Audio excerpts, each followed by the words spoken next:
여러분 안녕하십니까? 라디오 전망대 이용선입니다.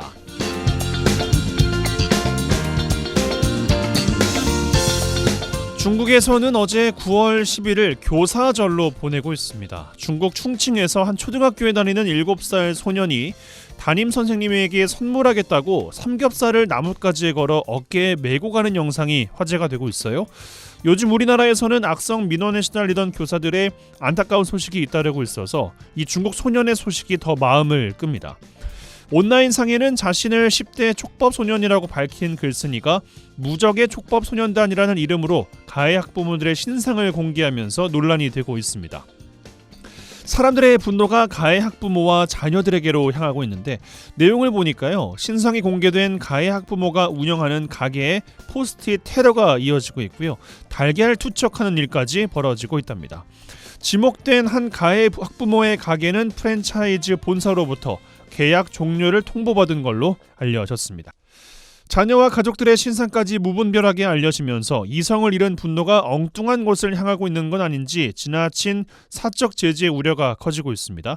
정말 분노해야 할 것은 이렇게까지 교사들이 무방비 상태에 처해질 수밖에 없도록 만든 사회적 시스템, 무관심, 비뚤어진 자녀 사랑이 아닐지요.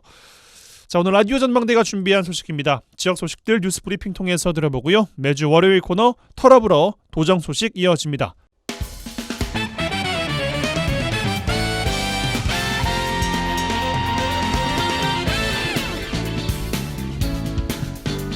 네, 새로운 한 주 또 월요일 마무리해보겠습니다.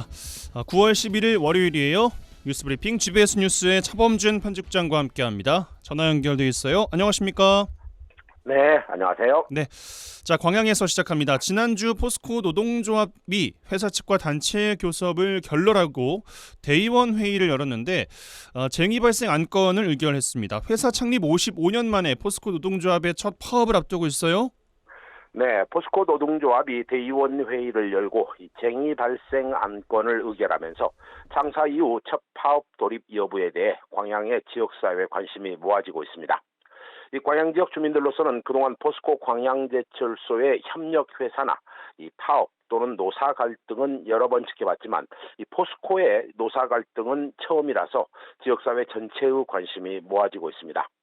한국노총 금속노련 포스코 노동조합은 지난주 9월 6일 임시대의원 회의를 열고 쟁의 발생 안건에 대해 투표를 진행했는데요. 노조 대의원에는 쟁의 발생에 대해 52명이 찬성하고 41명이 반대하면서 노조의 쟁의 발생을 공식화했습니다. 노조는 쟁의 발생 안건이 의결되자 같은 날 곧바로 중앙노동위원회에 쟁의 행위 조정을 신청했습니다. 광양제철소 일문 앞에서 쟁의대책위원회 출범식도 함께 가졌는데요. 광양제철소 앞에서 진행된 이날 출범식에는 경찰 추산조합원 500여 명이 참석했고 이 노조의 쟁의 발생 선언으로 이 포스코 노동자들은 사실상 파업 수순에 돌입한 상황입니다. 노조는 중앙노동위원회의 조정이 원활하게 이루어지지 않을 경우 전 조합원 투표를 거쳐 파업에 돌입하겠다는 입장입니다. 국가기관 산업이죠. 제철소 노조의 파업이 현실화될 수도 있어 보이는데 쟁의 발생 선언한 노조의 입장 어떻습니까? 네, 지난 6일 광양제철소 일문 앞에서 쟁의대책위원회 출범식을 가진 포스코 노조는 이 투쟁 결의문을 통해 지난 5월부터 3개월 동안 20차례 진행된 교섭에서 노조는 노조의 최종 결정권자가 5차례나 직접 교섭에 참여했지만 사측 결정권자인 김학동 부회장은 단 한 차례도 교섭에 참여하지 않았다며 사측의 성의 없는 교섭 행태를 비난했습니다. 노조는 사측이 지난 8월 23일까지 제시안을 가져오겠다고 약속했지만 노조의 요구한 23건 중 5건만 가져오는 이 말장난으로 조합원을 기만했다고 주장했습니다. 노조는 사측의 성의 있는 임금안을 제시할 것과 불성실한 교섭 태도에 대한 회사 측의 공식 사과 등을 요구했습니다. 포스코 노조의 파업 가능성이 커지자 광양 지역 주민들은 포스코 창립과 광양제철소 설립 이래 최초로 진행되는 노조의 쟁의 발생과 파업 가능성을 불안한 심경으로 지켜보고 있습니다. 이 광양 국가산단이나 지역산단에 입주한 기업 대부분이 광양제철소와 직간접적으로 연관을 맺고 있는 상황이어서 지역에서 처음으로 진행되는 이 포스코의 노사 갈등 상황이 지역 경제계에 어떤 영향을 미칠지 결과를 알 수 없는 상태입니다. 예, 회사 창립 55년 만에 처음으로 진행되는 쟁의 발생 상황을 맡고 있는 광양 지역 경제계와 포스코의 입장은 어떨까요? 네, 광양 지역 경제계에서는 이번 포스코 노조와 회사 측의 갈등이 최종적으로 전면 파업까지는 가지 않을 것으로 전망하고 있습니다. 하지만 지역 일부에서는 이번 협상에 임하고 있는 노조 집행부가 기존 노조에 비해 강성을 띠고 있다는 이유를 들어 협상이 결렬되고 최종 파업에 돌입할 가능성도 있다. 이런 전망도 내놓고 있습니다.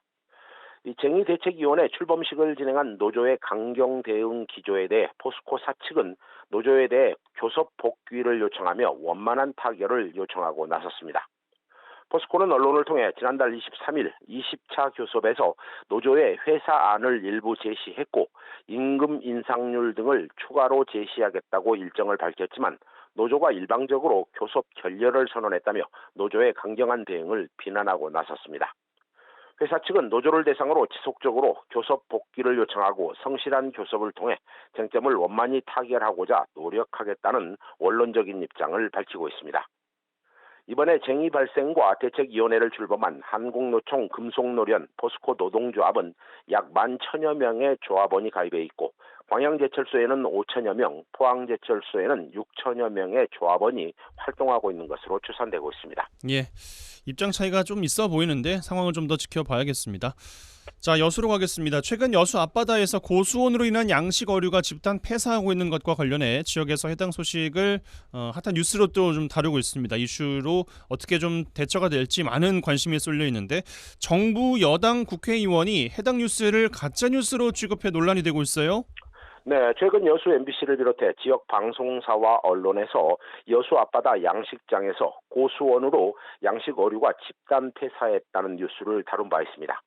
그런데 국민의힘 박성중 국회의원이 여수의 양식 어류 폐사를 가짜 뉴스로 규정하는 대정부 질문을 진행해 논란이 되고 있습니다. 여수갑 주철현 의원은 지난 5일 국회 본회의장에서 진행된 대정부 질문을 통해 고수원으로 이 집단 폐사한 우럭을 가짜 뉴스 탓으로 돌린 국민의힘 박성중 국회의원에게 사실관계를 왜곡했다며 비난했습니다.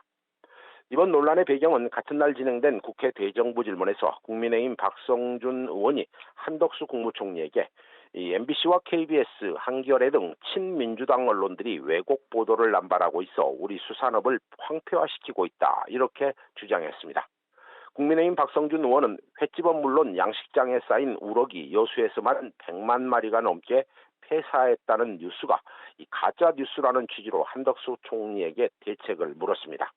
이 한덕수 총리는 그건 당연히 가짜 뉴스를 퍼뜨린 분들이 책임을 져야 한다며 사실상 양식 어류 집단 폐사 소식을 다룬 언론사에 책임을 돌렸습니다.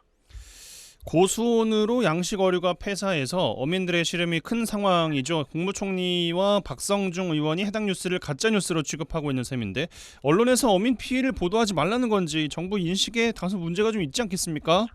네, 주철현 의원은 국민의힘 박성중 의원의 대정부 질의와 한덕수 총리의 답변에 대해 정부가 고수온 피해로 어류가 집단 폐사한 것마저 가짜 뉴스 탓으로 돌리고 있다며 정부와 여당을 비난했습니다. 주철현 의원은 지난 8월 15일부터 9월 5일까지 지역의 해상 가두리 양식장에서 어류 고수원으로 추정되는 양식 어류 폐사 선고가 잇따라 524만 마리에 85억 9,400만 원의 피해가 발생한 것으로 집계됐다고 밝혔습니다. 이 주철현 의원은 어민들의 생존권을 위협받는 절박한 상황에 직면해 있는데 해당 피해 상황을 보도한 언론을 정부가 가짜 뉴스로 취급했다며 국민의힘 박성중 의원과 한덕수 총리의 현실 공감 능력을 비난했습니다. 예, 뭐 집단 폐사가 후쿠시마 오염수 때문이라고 하는 것도 아니고 어민 피해를 다룬 뉴스를 가짜 뉴스로 규정해 버린다면 앞으로 어민들의 피해는 아예 언론에서 보도하지 말라라는 이야기가 될 것인데 정부가 나서서 가짜 뉴스를 만들고 있는 건 아닌가 이런 생각도 한편으로는 들어요. 네, 요즘 정부나 여당에서 자주 나오는 이야기가 이 가짜 뉴스 논란인데요. 어민들의 피해 상황 보도를 정부 여당 국회의원과 총리가 되려 가짜 뉴스를 생산했다는 비난을 하면서 이 지역 주민들로부터 비난을 받고 있습니다. 주철현 의원은 한덕수 총리와 여당 국회의원이 어민들의 고통에 공감하고 대책을 제시하기는커녕 국회 본회의장에서 이 사실관계를 정면으로 왜곡하는 발언을 하며 가짜뉴스 운운하는 것은 도저히 좌시할 수 없다고 밝혔습니다. 주철현 의원은 어민들 가슴에 대못을 박은 한덕수 총리와 박성중 의원은 국민과 어민들 앞에 석고 대제하라고 촉구했습니다. 뉴스브리핑 GBS 뉴스의 차범준 편집장과 함께했어요. 고맙습니다. 네, 고맙습니다.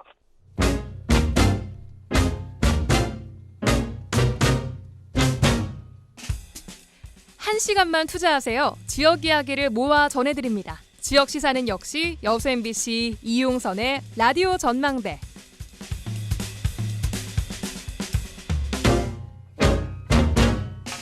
네, 매주 월요일 털어보러 하는 시간이죠. 라디오 전망대 본격 정치 시사 토크 털어보러 시작하겠습니다. 국민의힘 순천 광양 곡성 구례갑 천하람 당협위원장부터 이번 주 연결하겠습니다. 전화 연결돼 있어요. 나와 계시죠? 네, 안녕하세요. 천하람입니다. 예, 한 주 어떻게 보내셨습니까? 네, 좀 바쁘게 지냈고요. 그리고 지난 주말에는 좀 특이했던 거는 제가 제 현수막을 직접 좀 걸러 다녔는데. 현수막이요? 네네. 예. 제가 우리 이제 라디오 전망대에서 말씀드렸던 순천 여수 광양 광역 전철 좀 해보자. 그래서 김기현 대표한테도 얘기하고 해가지고 좀 해보면 좋을 것 같아가지고 그런 내용으로 좀 했었는데. 직접 거니까 힘은 드는데 나름 재미도 있더라고요. 원래 네. 현수막 잘 안 거셨지 않습니까? 저는 또 약간 인테리 출신이라 가지고 아니 농담이고. 원래 제가 사실은 우리 이제 그 라디오 전망대도 얘기했지만 솔직히 정당 현수막 거는 거 별로 좋다고 생각하지 않는데. 네. 예, 저도 위선적인 행태를 지금 보이고 있습니다. 위선자이시군요. 인텔리라기보다는. 그러니까요. 이게 남들도 다 하시니까 이것도 안 할 수도 없고. 아무튼 제가 아무튼 잘못입니다 이게. 예. 어디다가 거셨어요? 뭐 순천 시내 전반적으로 이렇게 좀 걸어놓고 막 그랬습니다. 알겠습니다. 어떤 반응이 있을지 또 좀 지켜보죠. 네. 자, 이야기 나눌 주제 하나씩 좀 살펴볼 텐데 이재명 대표 단식 이어가고 계시잖아요. 그렇죠. 근데 또 이슈였던 것이 최근에 국민의힘 수산물 판촉 행사를 그 옆에서 했단 말이에요. 네. 물론 그 옆에서 먹어봐라 했던 건 아니지만 SNS에 올렸다가 또 글이 삭제되는 이야기도 있었고 뭐 여러 가지 소동이 좀 있었는데 어떻게 보고 계십니까? 네, 저는 이게 이제 뭐 예를 들면 이재명 대표가 단식을 하고 바로 잡고 뭐 이런 거는 아니었던 것 같아요. 네. 실제로 이제 국민의힘에서 뭐 국민의힘 정당뿐만 아니라 정부에서도 이제 수산물 이제 판촉이라든지 소비 촉진과 관련해 가지고는 다양한 이벤트들을 많이 하고 있었고 그 일환이라고 생각이 되는데 뭐 어찌됐든 이재명 대표께서 또 단식하고 계시고 그러니까 네, 뭐 좀 뭐 이렇게 철회하고 안 하고 그렇게 한 게 잘한 거 아닌가 생각합니다. 예. 근데 어쨌든 조롱 안 했으면 좋겠다 지난주에 말씀하셨는데 네. 곧바로 조롱성 이야기가 나온 거 아니겠어요?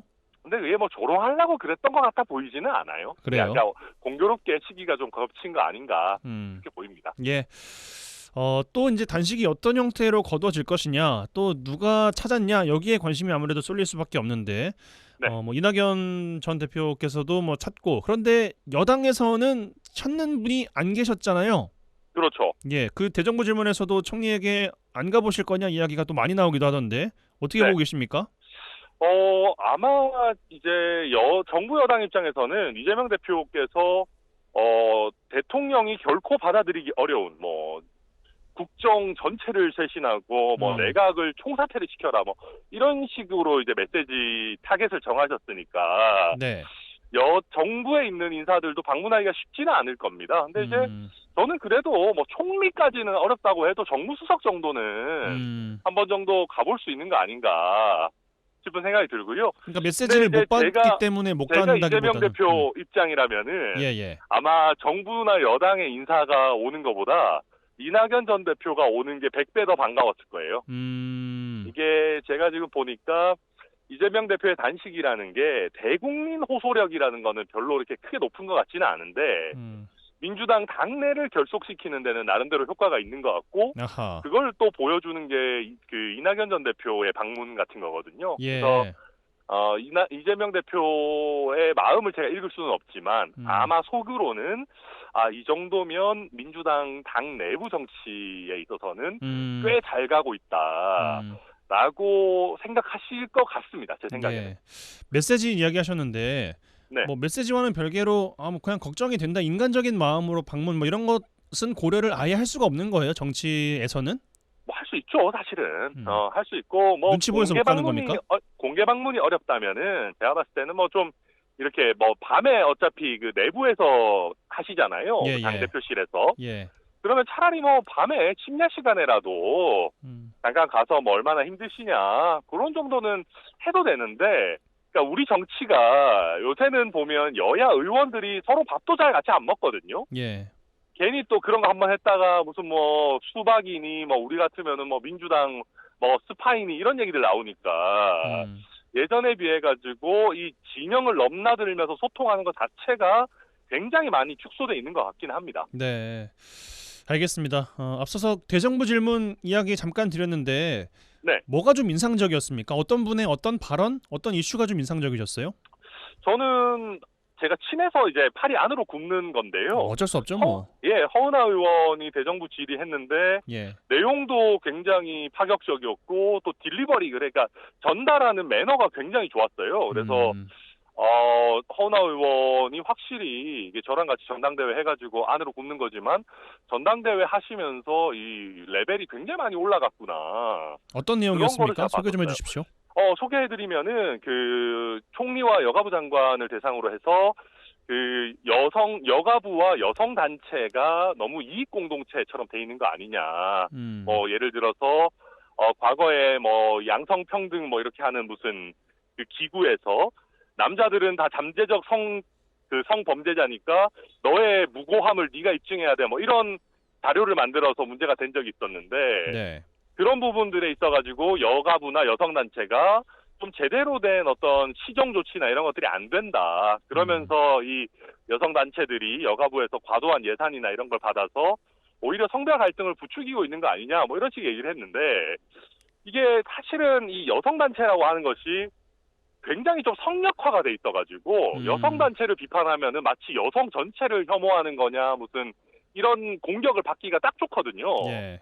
근데 그럼에도 불구하고 어떤 그 단체를 따져봐서 비판하기보다는 그 단체의 행태를 명확하게 지적하는 거는 해야 되는 거거든요. 뭐 우리가 예를 들면 국방부의 문제를 지적한다고 해가지고 우리 국군을 혐오하는 거냐 이러지 않듯이. 예. 그래서 뭐 그런 어떤 용기 있는 뭐 어떤 발언이라든지 이런 것들은 저희는 뭐 또 항상 환영입니다. 예. 그걸 또 이제 여성 의원이 했다는 입장에서도 높이 사시는 것 같은데. 그렇죠.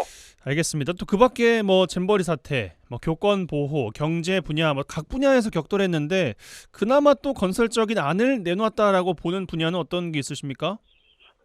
글쎄요. 저는 이제 없었어요? 뭐 크게 그렇게 막 눈에 띄는 거는 많지는 않았는데요. 네.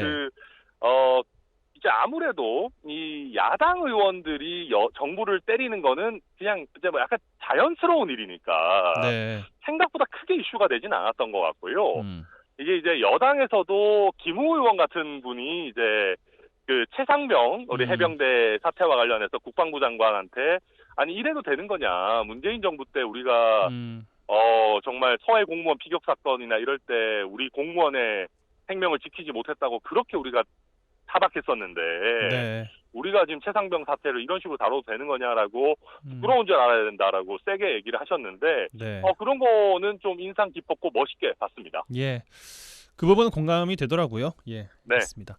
또 일본 오염수 원전 오염수 방류 관련해서 그 앞에 이제 브리핑에서도 말씀을 드렸습니다만 어민 피해 고수원 때문에 갑자기 이야기가 많이 나왔거든요. 그렇죠. 근데 박성중 의원께서 이제 그 총리께 질의를 하면서 가짜 뉴스가 갑자기 돼 버렸어요. 저는 근데 지역에 잘 계실 거 아니에요. 알고 계실 거 아니에요, 사정을 또. 당연하죠. 그러니까 이게 물론 뭐 이제 이런저런 통계나 아니면 뭐 시장에서의 상황이나 생각보다는 뭐 심각하지 않다거나 오히려 단기적으로는 손님이 늘었다거나 뭐 이런 얘기도 나오지만은 네. 아무리 그래도 피해가 있는 거는 사실이거든요. 그리고 피해가 설령 아직 현실화가 되지 않았다 하더라도 뭐 어민분들이나 수산업에 종사하시는 분들이 걱정이 많은 건 사실 아니겠습니까? 예. 그래서 여기에 대해 가지고 정부나 여당은 더 긴장하고 지금 당장 어떤 피해가 막 아주 크게 현실화되지 않았더라도 이걸 방지할 방법들을 찾아야 되는데 뭐만 하면 자꾸 괴담이냐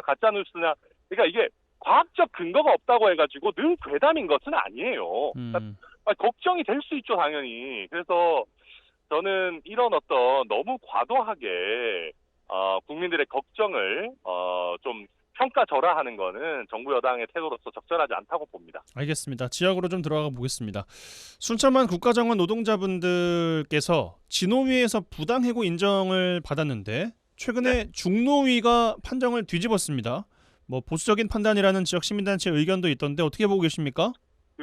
사실은 진노위나 중노위 같은 경우에는 법원에 비해 가지고는 상대적으로는 노동자 측에 유리한 결정들이 꽤 많이 나오는 편입니다. 그렇죠.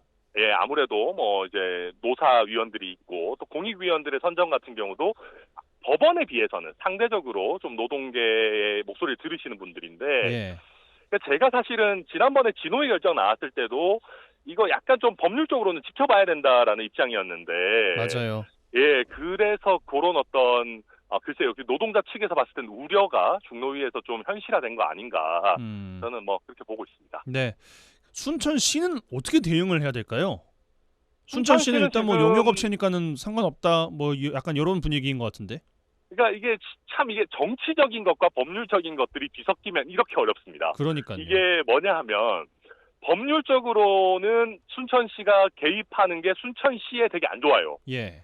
왜냐하면은 순천시가 뭐 복직을 해야 된다 아니면은 협상을 해라 뭐 이렇게 막 하게 되면은 나중에 되면 이거 순천시가 실질적인 고용주 아니냐, 근로조건에 대한 결정권을 순천시가 가지게 되는 거 아니냐라고 하는 법률적 주장에 대한 빌미를 줄 수 있습니다. 안 그래도 이야기가 나오고 있는데. 네. 예. 그러다 보니까 순천시 입장에서는 법률적으로는 움직이는 게 참 빡빡할 수밖에는 없는데 근데 정무적으로는 좀 풀어내야 되는 부분이거든요. 그래서 예. 사실은 이럴 때는 시에서 적당한 어떤 제3의 인물을 중재자로 쓸 수 있는 운용의 묘가 있어야 되는데 지금 단계에서는 그런 움직임이 그렇게 나오고 있는 것 같아 보이지는 않습니다. 약간은 막연한데 적절한 제3자의 인물이라는 것은 시 안에 있는 인물입니까? 시 외에 있는 인물입니까?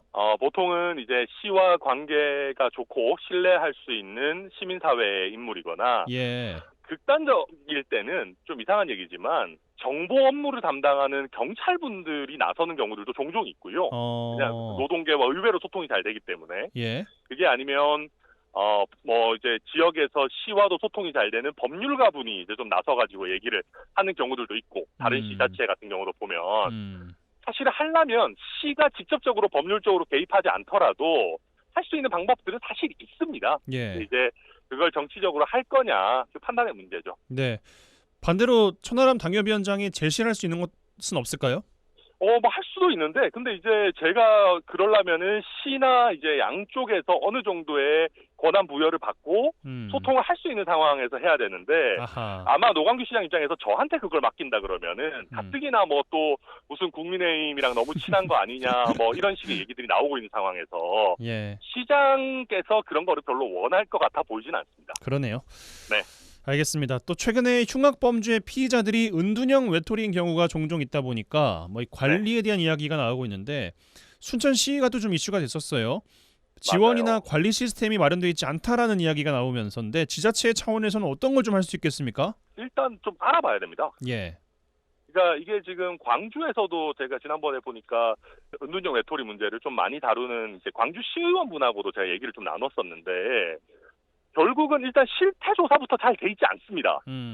왜냐하면 은둔하고 계시니까 사실적으로. 근데 여기에 대해서 또 가족들도 알리는 걸 꺼려하고 이런 부분들이 많기 때문에 이 부분에 대해서 어떻게 정확하게 실태 조사를 할 것인가가 첫 번째고요.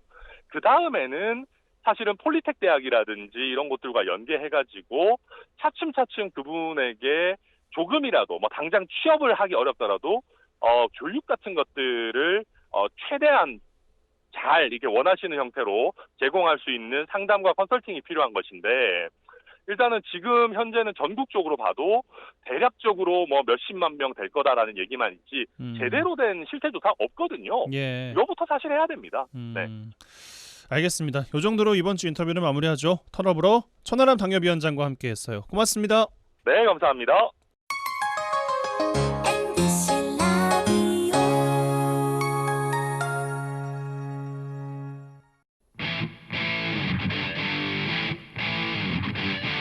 젊고 당찬 시사 생활밀착 뉴스 이용선의 라디오 전망대. 네, 라디오 전망대의 본격 정치 시사 토크 털어보러 이어갑니다. 이번에는 더불어민주당 서동용 의원 전화 연결되어 있습니다. 나와 계시죠, 의원님? 반갑습니다. 서동용입니다. 네, 한 주간 또 주말 어떻게 보내셨습니까? 예, 한 주 동안 이제 대정부 질문 4일간 했었고요. 그러게요. 그 틈에 또 법안 소위 이제 교권보호 법안 그것도 소위 했었고, 그러던 중에 광양 진월초등학교 5학년 학생들이 10여 명 정도가 수학여행한다고 국회를 와가지고요. 네. 그 친구들 만나서 막 이렇게 다니면서 질문 받고 답변하고 하면서 오랫동안 되게 좀 찌들게 있었던 것 같은데, 그 친구들 만나면서 큰 활력을 얻고 아주 기분 좋은 날을 좀 보냈던 기억이 있습니다. 예, 그러시군요. 아니, 그 말씀은 안 하시네요. 그 인사청문회 뭐 전담 국회의원이신 것 같아요. 아하, 예. 이제 이균용 대법원장 인사청문회 또 청문위원으로 좀 뽑아주셔가지고요. 예. 좀 부지런히 준비하고 있고, 최근에도 그 재산 신고 등과 관련해서 굉장히 허위 신고, 불법 신고들이 많아서 그거 저희가 계속 좀 보도자료도 내고 그렇게 하고 있습니다. 네, 역할을 너무 많이 맡고 계신 거 아닙니까? 역할이 너무 많아요. 저희 보좌진들이 정말 바빠서 되게 힘들어합니다. 예, 꼭 들어오는 거 좀 이렇게 거절하면은 뭐 큰 욕이 들어옵니까? 뭐 그렇지는 않을 텐데요. 그래도 뭐 필요해서 역할을 주시는 건데 정 못할 정도면 몰라도 좀 가능한 범위 내라면 그래도 열심히 해보려고 노력하고 있습니다. 알겠습니다. 자, 이재명 대표 단식 관련된 이야기부터 좀 해보겠습니다. 이제 길어지면서 생각보다 건강 우려가 크고 있는데 어떻게 보고 계십니까? 일단 오늘로서 지금 12일 차예요. 예. 그런데 단식 기간 중에도 당무, 그래 국회 일정 이거 빠지지 않고 소화했고, 그런데 지난주 토요일에는 또 검찰이 불러가지고 밤늦게까지 조사를 받지 않았습니까? 그랬죠. 그래서 기력이 많이 약해진 것으로 보이는데요. 많은 분들이 지금 건강을 좀 염려하고 있습니다. 근데 안타까운 건 과거에는 진영이 다르더라도 말입니다. 상대당의 대표가 단식을 하고 있으면 최소한 A 차원에서라도 방문을 한다거나 단식 중단을 권유한다거나 이런 예우를 표했었는데요. 지금의 국민의힘은 아주 반대의 모습을 보이고 있어요. 대표가 단식하는 근방에서 회 시식해 하고 있고요. 검찰은 단식하고 있는 야당 당대표를 소환 조사를 했고, 김기현 국민의힘 당대표는 아직도 단식을 하고 있는지 모르겠다라고 발언하는 등 조롱하고 비아냥거리는 이런 태도로 일관을 하고 있습니다. 대단히 수준 낮은 모습이라고 보여지고요. 과연 국민의힘이 국정을 책임지고 있는 정상적인 여당인지 의심스럽다는 말씀을 드리지 않을 수가 없어요. 무엇보다 지금 더불어민주당을 국정 파트너로 전혀 인식을 하지 않고 있기 때문에 이런 오만한 모습들이 나타나는 게 아닌가 싶어서 더욱 안타깝습니다. 예, 앞에서 인터뷰했던 천하람 변호사께서 어떤 말씀하셨냐면, 물론 이제 그 대통령실 정무수석이라도 가서 이야기를 좀 해야 되는 것이 아니냐, 뭐 이런 안타까움은 있다라고 이야기하시면서 어제 최선의예요. 예, 어제 이낙연 전 대표께서 찾으셨잖아요. 예. 그 관련해서 그게 더 반가웠을 것이다, 이재명 대표의 경우는 민주당 결집이라는 측면에서 그 이야기도 하시던데 어떻게 받아들이십니까? 예. 계속 이제 오래되고 건강이 많이 기력이 쇠해지고 이러니까요. 걱정스러운 마음들을 다 갖고 계셨던 거고, 이낙연 대표가 뭐 찾아오는 건 당연한 일이었던 것 같고, 이제 그 문제는 우리 당 내에서 서로 예의 차원에서 그렇게 하는 거고요. 제발 좀 이렇게 대통령실 정무수석이라도 아니면 여당 당대표라도 좀 와서 이 정치가 복원되는 모습들을 좀 보여주는 게 꼭 필요하다고 생각됩니다. 예, 알겠습니다. 말씀 주셨습니다만 검찰 출석을 이 대표께서 하셨고 이어지고 있습니다만 단식이 그 주말 이후에 이 대표와 민주당의 변화가 좀 있겠습니까? 여러 가지 측면에서? 아직은 잘 모르겠어요. 그러니까 그래요. 지금 너무 건강이 많이 나빠지니까 이게 뭔가 좀 출구를 고민을 해야 되는 게 아닌가 저는 개인적으로는 생각을 하는데, 네. 대표 의지가 워낙 단호해 보여서요. 그래서 이제 그거는 아직은 좀 말을 못 꺼내고 있는데, 어쨌든 그 부분에 대해서도 고민을 시작해야 된다고 생각이 되고요. 근데 지금 검찰 조사를 보면 보십시오. 성남 FC 사건, 그다음에 대장동, 백현동, 이번엔 또 대북 불법 송금이잖아요. 예. 계속 항목을 달리해서 소환 조사를 하고 있는데 어느 것 하나 마무리를 못 짓고 지금 또 새로운 걸 하고 있는 거란 말이에요. 이게 전혀 제대로 된 혐의점을 못 잡고 있는 게 아닌가 싶은 생각이 드는 거고요. 그래서 이번을 계기로 해서 검찰 수사가 얼마나 무리한 수사인지를 다시 한번 보여줬던 거다. 저는 그렇게 생각하는데 어쨌든 이렇게 그 야당에 대한 탄압이 반복되고 또 이런 와중에 대표 단식이 이어지면서 더불어민주당 하나로 좀 뭉치는 계기가 됐다. 저는 그렇게 생각이 들고요.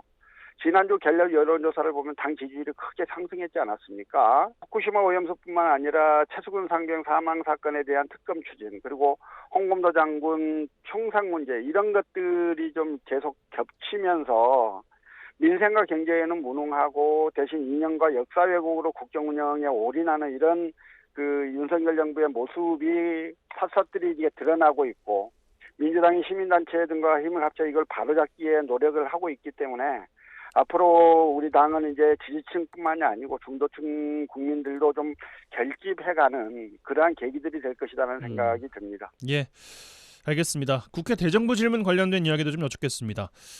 많은 분들께서 보면서 야, 이번에도 싸우고 소리 지르고 그렇구나라는 이야기를 많이 좀 하신 것 같아요. 어떤 총평 먼저 주시겠습니까? 대정부 질문은 국회의원이 국민의 대표로서 정부에 대해 현안에 대해 질의하는 자리 아니겠습니까? 예. 그러면 정부는 당연히 국회의 대정부 질의에 대해서 겸손하고 성심성의껏 답변해야 할 의무가 있다고 보여지는 거죠. 물러섬이 없더라고요. 이번 대정부 질문 시작하는 날 김진표 국회의장이 그 문제를 각별히 주문하시기도 했어요. 국무위원들한테 원하건대 여기 있는 국회의원들이 그래도 다 인구 한 17만에서 24~25만쯤 되는 지역에서 다수의 표를 얻어서 당선된 사람들이다. 함부로 대할 사람들은 아니다라는 이야기를 했음에도 불구하고 이번에도 이제 한덕수 총리를 비롯해서 대부분의 국무위원들이 국회의원들한테 들이대고 이런 모습들을 보여줬단 말입니다. 이게 지난번에 이제 대통령이 싸워라라는 발언을 하지 않았습니까? 예. 요 한마디 때문에 국무위원들이 국민의 눈치는 보지 않고 대통령 눈치만 보면서 좀 나대고 있는 것 같은 느낌인데요. 이게 이런 모습이 지금까지 헌정사상 처음 있는 모습이다. 이런 생각이고, 지금 정부가 국회를 상권 분립하에 국민의 대표기관으로 전혀 생각지 않고 있는 거 아닌가라는 생각들이 많이 듭니다. 그리고 이제 그런 태도도 문제인데, 민생과 경제 문제와 관련해서도 모든 국민들 그리고 언론들이 최악의 길을 한국 경제가 최악의 길을 가고 있다고 계속 지적하고 있지만 정부 혼자서만 문제 없다, 좋아지고 있다, 이렇게 현실과 동떨어지는 인식들을 드러내지 않았습니까? 예. 이제 이런 모습들을 보면서 이 정부가 정말 큰일이다. 민주주의 기본 원리를 전혀 학습해보지 못한 대통령이 권력의 오만에 빠져서 국무위원들에게 국민의 대표인 국회의원에 대한 공격을 지시함으로써 나온 참사가 아닌가, 그런 생각이 듭니다. 예, 알겠습니다. 그럼에도 불구하고 눈여겨보셨던 인사나 아니면 발언이나 아니면 내용이나 이런 것들이 있었습니까? 저는 김영호 통일부 장관 말에도 얼마나 놀랐는지 몰라요. 5천만 국민이 모두 주권자로서 권력을 행사한다면 대한민국 무정부 상태가 될 거다, 이런 말을 했어요. 예. 대한민국의 주권은 국민에게 있다라고 하는 게 헌법 1조 2항인데 국민의 주권 행사를 제한할 수 있다라고 하는 인식을 표명한 거잖아요. 그래서 이제 저는 그 부분이 되게 좀 놀랐었고요. 그 밖에 이제 날이 갈수록 소리를 지르고 질문에 대한 답이 아닌 다른 말로 갖고 상대방을 누르려고 하는 이런 국무위원 숫자가 계속 늘어지고 있고요. 그래서 이제 그런 모습도 되게 안타까웠었고. 근데 이제 이종섭 국방부 장관은 예. 이번 이제 우리 윤건영 의원과 박종인 의원의 거듭된 질의를 통해서 본인 스스로가 완벽하게 그 불법행위, 범죄행위를 했음을 스스로 자백하고 말았거든요. 그래서 그런 부분들에 있어서는 우리 당 의원들의 좀 철저한 준비 끝에 좀 성과도 있었다, 그런 생각도 해봤습니다. 예, 알겠습니다. 지역 이야기를 좀 들어와서요. 여수에서 그 고수원으로 인한 대규모, 물론 추정입니다만 아직까지는 대규모 폐사가 있었는데 관련해서 국민의힘 박성종 의원 그리고 민주당 주철현 의원 서로 가짜뉴스라고 지금 맞서고 있는 모양새였거든요. 어떤 이야기 좀 주고 싶으십니까? 예. 우리 지역 이야기니까 우리가 잘 알 텐데요. 이게 예. 이제 많은 그 우럭이 폐사를 했고 이 원인이 정확한 조사는 또 결과가 나중에 나오겠습니다만 예. 지금 대체적으로 예측을 하기는 고수원이 계속되면서 지금 그 폐사를 한 것 같다, 이렇게 보고 있지 않습니까? 예. 근데 뜬금없이 이 문제를 박성종 의원이 대정부 질의에서 후쿠시마 오염수 그 괴담, 가짜 뉴스를 많이 퍼뜨리다 보니까 생산이 안 풀려갖고 이런 폐사 사태가 났다라고 하는 엉뚱한 이야기를 한 거예요. 이분이 과기부 네, 간사시잖아요. 아이고 감사합니다. 제가 지난번에 이동관 청문회 갔을 때 그 경험을 해왔는데요. 예. 굉장히 많이 답답하고 막 그랬었던 분인데 어쨌든 어떤 문제도 다 이런 식으로 연결을 시켜서 그 상대를 공격하고 뭐 이렇게 하고 있는 게 지금 정부 여당 그 상임위 간사의 모습이에요. 정부 여당이 얼마나 국정 운영에 대해서 책임감도 없고 실력이 없는지를 아주 극명하게 보여준 사례가 아닌가 저는 그런 생각이 들었습니다. 예, 알겠습니다. 자, 또 지난주에 의대 정원 확대 관련한 토론회에 참석하셨다고 들었는데 어디 주최였고 어떤 논의들이 좀 있었습니까? 예. 그 토론은 제가 주최한 거였고요. 예. 그 민주당의 도종환, 고영인, 이상은 의원은 이제 울산 의원이신데 이렇게 공동 주최를 해가지고 바람직한 의대 정원 확대를 위한 토론회를 열었습니다. 예. 뭐 여러 이야기가 좋은 이야기들 되게 많이 나왔어요. 지방 사립의대의 운영 실태에 관한 문제들도 공유했고 지역의료와 필수의료의 공백을 해소하기 위한 방안들에 대한 논의도 했었습니다. 그리고 지역 취약 분야의 근무를 조건으로 한 어떤 그 특수목적 대학 설립 문제, 그리고 의대 정원을 확대하되 특수목적 트랙을 설치하거나 운영하는 문제들에 대한 논의도 있었고, 그다음에 인력을 늘리는 데 그치지 않고 공공보건의료 지원 정책이 뒷받침돼야 한다. 그리고 그걸 뒷받침할 수 있는 방안은 무엇인가, 이런 여러 가지 이야기도 좀 있었고요. 특히나 이제 일부 지방의대, 이게 특히나 울산대 의대하고 저 건국대 충주병원 같은 경우가 이 경우인데 지방의대가 미인가 학습장을 그 협력 부속병원으로 사용을 해요. 근데 울산대병원은 지금 울산에 있습니다. 근데 거기서 예과 1, 2학년만 마치고요. 나머지 그 이후에는 다 데리고 서울 아산병원에 가갖고 거기를 협력병원 삼아가지고 실수도 다 해버려요. 그러니까 예. 지방의대가 실제로는 그냥 명목만 지방의대이지 대부분 서울 와서 다 공부도 시키고 서울에서 다 개업을 시키고 이러기 때문에 지방의대를 두었던 그 취지 자체를 완전히 몰각시키는 그런 행태들이 자행되고 있거든요. 그래서 이런 사태들도 같이 좀 공유하면서 어떻게 의대 정원들을 좀 확대하되 바람직한 방향으로 확대할 것인지에 대한 의견을 좀 모았습니다. 예, 뭐 적절한 이야기인지 모르겠습니다만 그래도 이번 정부 들어서 내년 예산안에 전남권 SOC 관련 예산은 좀 많이 들어있다라는 평가를 전남도에서는 내놓고 있는데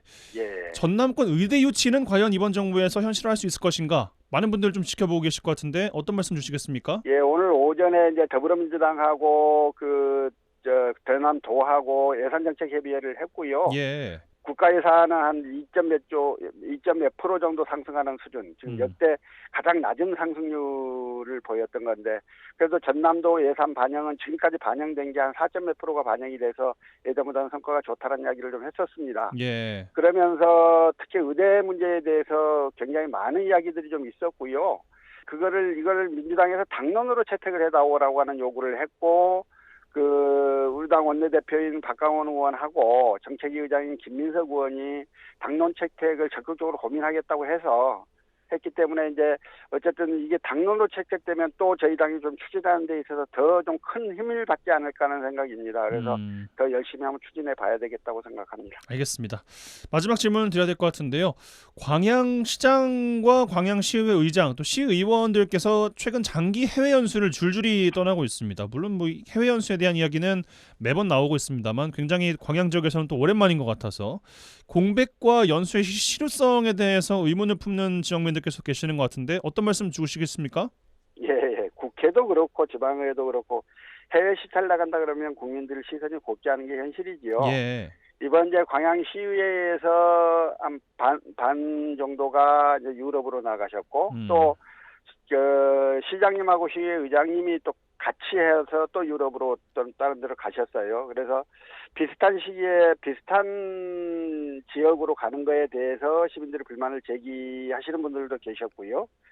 근데 이제 해외 시찰을 하고 하는 게 견문을 넓히고 선진화된 문물을 보기 위해 가는 거 아니겠어요. 그런데 그러면 이제 그 자체는 좀 큰 도움이 될 텐데 사실은 지금까지 문제 제기가 됐던 게 그러한 시찰보다는 관광 위주의 그 스케줄들이 많이 짜여서 시민들 세금으로 그 해외 여행 가는 것처럼 이렇게 좀 인식하는 경우들이 많았습니다. 근데 외유성이다라는 이야기인 거죠. 뭐. 그렇죠. 예. 시민들이 이제 그런 부분들에 대해서 불만이 있고 우려가 있는 거거든요. 그러면 시민들한테 잘 설명을 해 주셔야 될 것 같아요. 그러려면 내실 있는 방 결과 보고서를 좀 내놓으셔야 되는데 지금까지 보면 그 결과 보고서가 되게 허술하고 다른 데 짜집게 해서 떼다 붙이고 막 이런 것들 때문에 그게 발각이 돼갖고 시민들의 분노가 커지지 않았습니까? 그래서 예. 이번에는 다녀오신 결과 보고서를 꼼꼼하게 잘해서 시민들에게 우리가 왜 갔다 와서 뭘 보고 왔고 그래서 앞으로 광양시에 어떤 부분을 적용해 보겠느라고 하는 청사진까지 좀 제대로 된 보고를 해주시면 좋겠습니다. 예, 알겠습니다. 이 정도로 이번 주 인터뷰는 마무리하겠습니다. 더불어민주당 서동용 의원과 함께했어요. 고맙습니다, 의원님. 고맙습니다.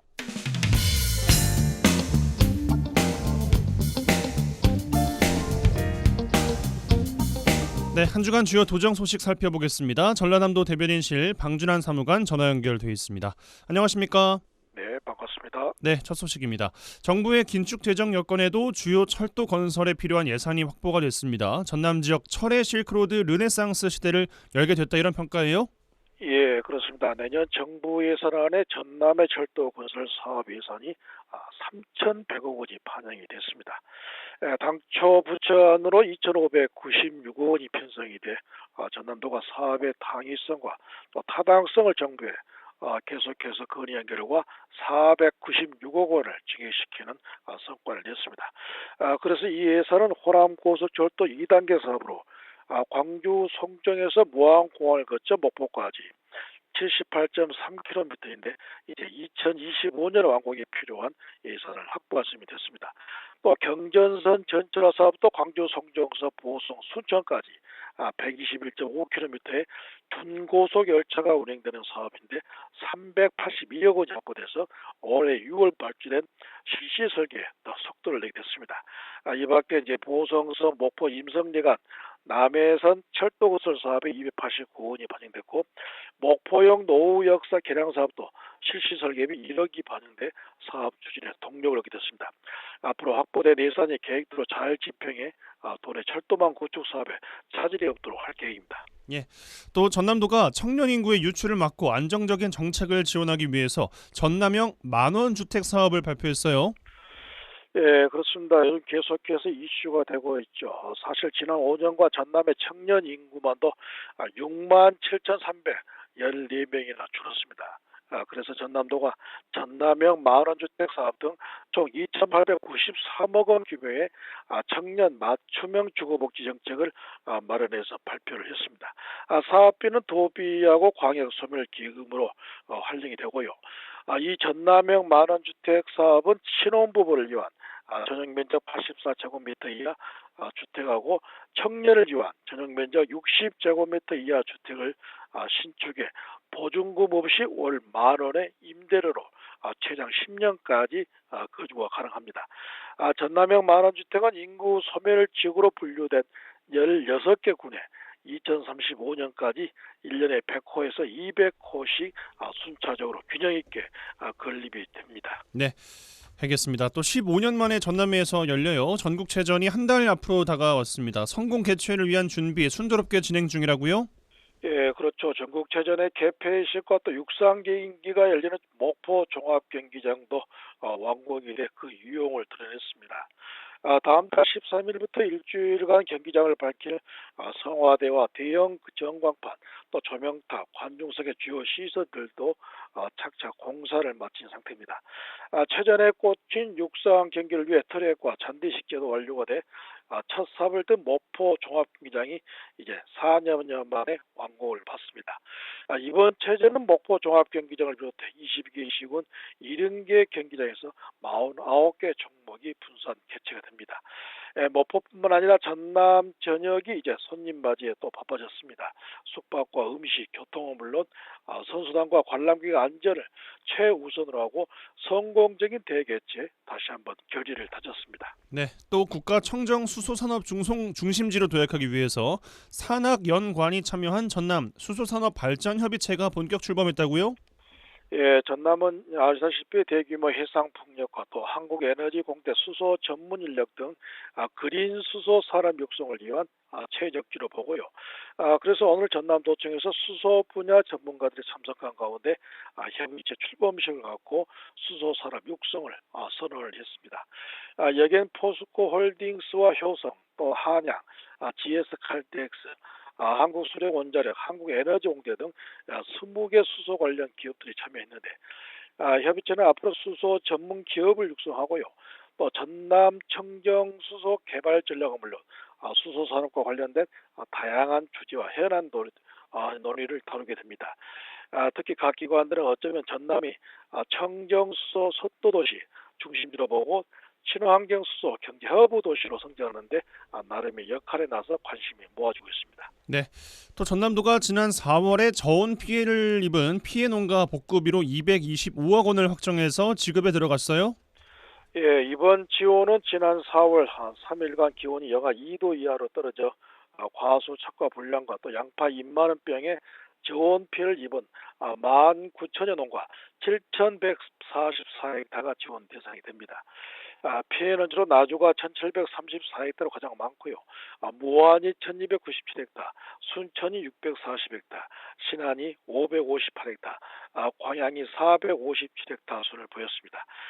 품목은 이 중에 양파가 가장 많은 2,383헥타, 배가 2,095헥타, 매실이 916헥타, 복숭아가 398헥타 순인데 피해 농가는 피해 규모와 정도에 따라서 농약대나 대파대, 또 생계비의 지원을 받게 되는데 채소와 과수에 대한 농약대 지원 단가는 헥타당 250만 원이고요.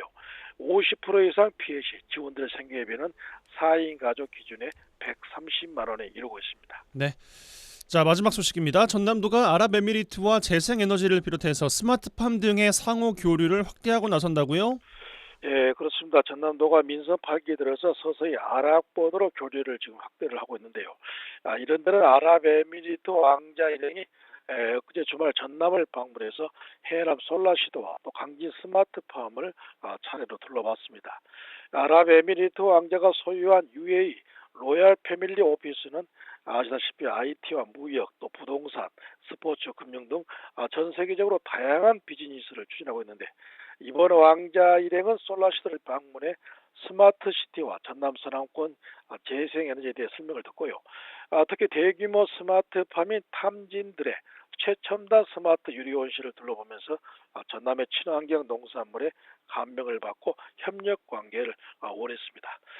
김영록 전남지사도 연말이면 이제 아랍에미리트를 비롯한 사우디아라비아와 이스라엘 등을 방문해 전남의 친환경 농산물과 재생에너지 산업 등 아랍권 국가의 교류 협력에 나서기로 했습니다. 네, 전라남도 대변인실 방준환 사무관과 함께했어요. 고맙습니다. 고맙습니다. 라디오 전망대 마치겠습니다. 이용선이었습니다.